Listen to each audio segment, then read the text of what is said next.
Hi, future us.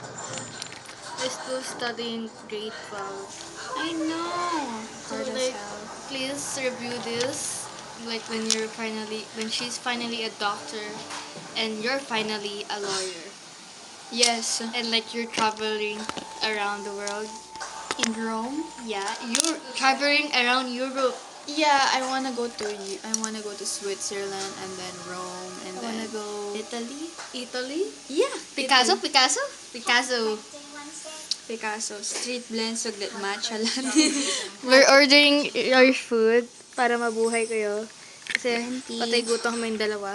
Totoo. You're always hungry. 20. Less sugar. Oh, wow. Specific. I don't like Less it. sugar. Winter melon. May alam ko may pearl na to, pero pa-add We're na ordering from this shop. Oh, does it have like add-ons pearl? Alam ko may pearl na siya though. Do you want like pearl like pa-add ko siyang pearl? Sure. Tapos if wala, 20. I love this girlhood. So like, if you guys have kids together there, I hope your kids are best friends. I know. With pearl. And like, maybe things are busier in the future, pero for sure, guys are going to make time for each other. Yeah. Because look at us, we're making time for each other, even though we're both busy. Yeah. Grade 12 pa lang kami, so. Agency, Anafi.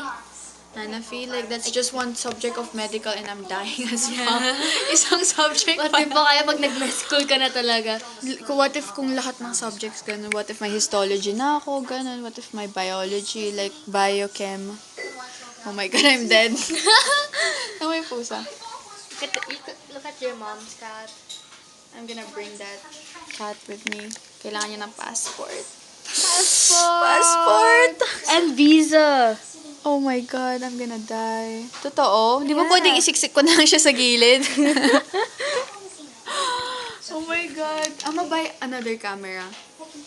Yes. Yes, so we can have more camera.